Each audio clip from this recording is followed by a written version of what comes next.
Mga kababayan, just a short reaction sa pagtakbo ni Sara Duterte, ang ating Vice Presidente, sa Supreme Court para ipatigil.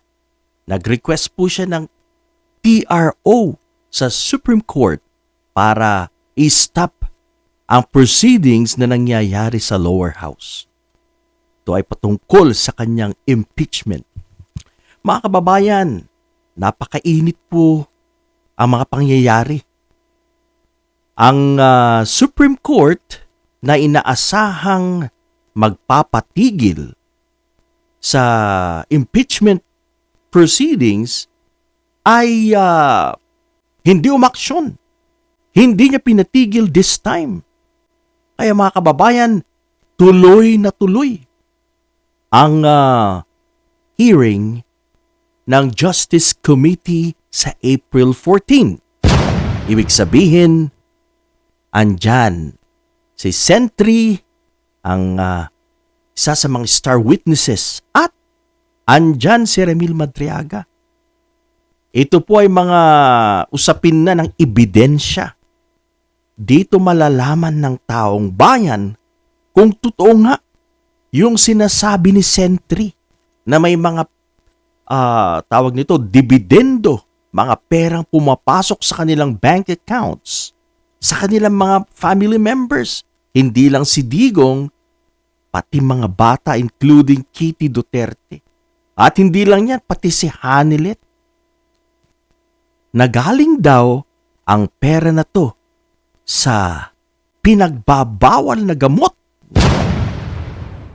At hindi lang yan, marami pa pong mauungkat sapagkat ang mga salin ay pinapasubmit din wherein willing ang Department of Justice na makipag-cooperate dito. Kaya mga kababayan, mahuhubaran hindi lang si Sara, lahat ng mga Duterte. Kaya iyak ang mga Duterte dito. Lalabas ang tunay nilang pagkatao. Lalabas ang mga matagal na panahon na kanilang isinisikreto sa taong bayan. Sila ay nagpayaman, mga kababayan. Hindi lang sa pera pala ng gobyerno. Ito ay mga alegasyon.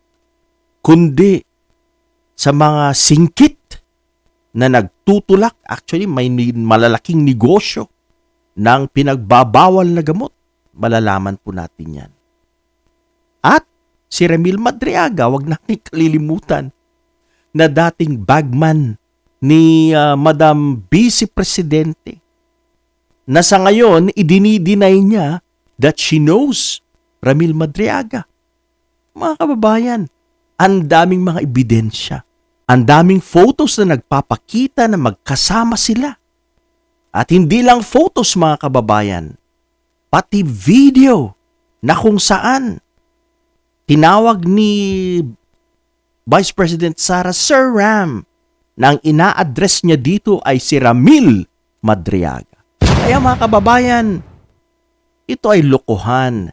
She's trying to deny yung mga allegations na magkakilala sila. Napakaliwanag na magkakilala sila. Lalong-lalo na nung panahon pa ng kampanya 2022. Kaya hindi makakalusot si Madam BP Sara Duterte dito. Huling-huli mga kababayan. So, tutukan natin at magkakaalaman. Alright mga kababayan, sa mga hindi pa po nakakapag-subscribe dyan, please subscribe to my YouTube channel at maraming salamat